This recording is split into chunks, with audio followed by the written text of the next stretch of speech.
ज्योतिष वास्तु गुरुकुल बुधवंतिज्म। हमारे बुधवंत सर आज युवाओं से जुड़े प्रश्नों का समाधान दे रहे हैं। पता है बहनों और भाइयों, एस्ट्रोलॉजी और वास्तुशास्त्र हमारी समस्याओं का समाधान कर सकते हैं। बहुत ताकत है इन शास्त्रों में। पेश है युवाओं के सवाल, बुधवंत सर के जवाब।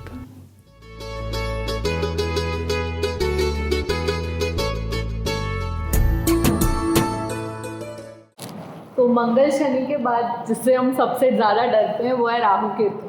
तो क्या सभी लोगों के लिए राहु केतु खराब है या बुरे हैं, या कुछ लोगों के लिए ये अच्छे भी हो सकते हैं? जैसे मंगल और शनि बदनाम है, उसी तरह से राहु और केतु तो उससे भी ज़्यादा बदनाम है। This two are not the planets, actually they are considered as the nodes, but they are the most important in our astrological system. एक राहु है और दूसरा केतु है जो दूसरे कोने में है, सामने सामने होते हैं। तो राहु को बोला जाता है कि वो सर्प का मुंह है, जिसके मुंह में क्या है, पॉइजन है, और केतु मतलब उसकी टेल है। इस तरह से वो एक सांकेतिक भाषा में बोला गया है, लेकिन वो लोग वही लेके बैठे हैं। लेकिन आधुनिक मॉडर्नाइज टेक्निक से हम अगर पहचाना जाए तो राहु क्या है, एक सेटअप का कारक है। राहु टेक्निक का कारक है। आप किसी भी जो नई व्यवस्था निर्माण करना चाहते हैं उसके लिए राहु बहुत ही इम्पोर्टेंट है।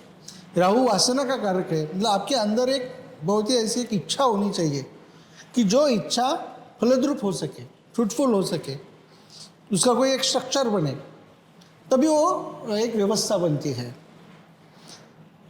और वो टेक्निक उसके पास एकदम मास्टर टेक्निक है। सबसे ज़्यादा जो टेक्निक होता है वो राहु के पास है।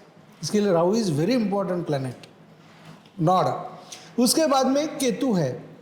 तो केतु क्या है, केतु एक, जैसे राहु राक्षस है तो केतु देव है, भगवान है, गॉड है, ऐसे आप मान सकते हैं, क्योंकि विरुद्ध तत्व के हैं वो। लेकिन एक पॉजिटिव है, एक माइनस है। हम जानते हैं कि एनर्जी का जो ये है निर्माण, वो हमेशा पॉजिटिव और निगेटिव दोनों फोर्सेस से होता है। सिर्फ पॉजिटिव फोर्स लेके आप एनर्जी बनती नहीं, सिर्फ निगेटिव लेके बनती नहीं। इसके लिए राहु और केतु आपकी ज़िंदगी में बहुत इम्पोर्टेंट है। तो केतु ये टाइम टेबल का कारक है।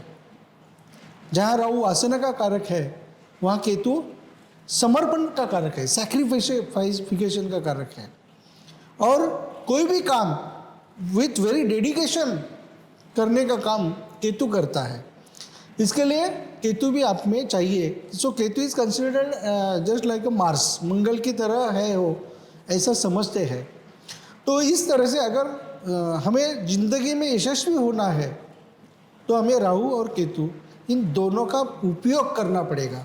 उसके जो गुण है, अवगुणों का नहीं, गुणों का हमारी ज़िंदगी में उपयोग करेंगे तो मैं समझता हूँ कि राहु और केतु इनको जोड़ने वाला ये ब्रिज है, और वो ब्रिज के ऊपर एक गोल्डन सर्कल है, सेंटर पॉइंट है। वैसा हमें करना चाहिए।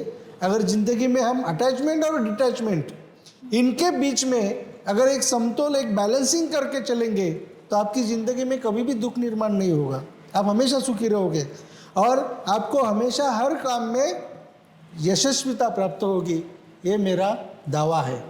इसके लिए राहु और केतु दोनों को प्रणाम करते हुए मैं कहूँगा कि आप उनका उपयोग अपनी ज़िंदगी में उस टेक्निक के लिहाज से किया जाए तो बहुत अच्छा होगा।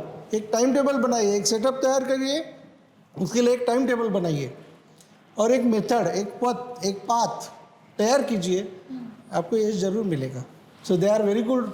तो राहु से हम डेडिकेशन सीख सकते हैं और केतु से डिवोशन, क्योंकि डेडिकेशन और डिवोशन ही एक कंसिस्टेंसी वगैरह सब चाहिए, बराबर है। सर, आप कैसे गाइड कर सकते हैं हमें राहु और केतु को यूज़ करने के लिए, क्योंकि हम नहीं समझ पाते उतना जितना आप जानते हैं। तो आप क्या करना चाहते हैं, कैसे गाइड कर सकते हैं जिंदगी में क्या करना चाहते हैं? समझो किसी का ध्येय होता है, गोल होता है कि मैं एक कंपनी स्थापन करूं। तो एक कंपनी स्थापन करने के लिए उसे एक सेटअप तैयार करना पड़ेगा, एक टीम तैयार करनी पड़ेगी, टेक्निकल टीम तैयार करनी पड़ेगी, एडवाइजरी टीम तैयार करनी पड़ेगी, बहुत सारी थिंग्स। लेकिन उतना काफ़ी नहीं है आगे जाने के लिए। उसको एक टाइम टेबल भी बनाना पड़ेगा। और डिवोशन से काम करने वाले व्यक्ति भी उसके साथ चाहिए, तभी उसे यश मिलेगा। नहीं तो ऐसा होता है कि आप कंपनी फॉर्म की, लेकिन अगर आपको उसमें नॉलेज नहीं है, उनके ऊपर छोड़ दिया, तो सब लोग क्या करते हैं, हमें पता है कि अमिताभ बच्चन जी की जो ABCL का हाल क्या हुआ था, कि उनके जो कंपनी के जो CEO थे और कुछ लोग थे, उन्होंने वो कंपनी डुबा दी। तो ऐसा भी हो सकता है। इसके लिए वो राहु और केतु दोनों में समन्वय चाहिए, ऐसा मैं कहना चाहता हूँ। बैलेंसिंग चाहिए, बैलेंसिंग होगा 100% आपको यश मिलेगा।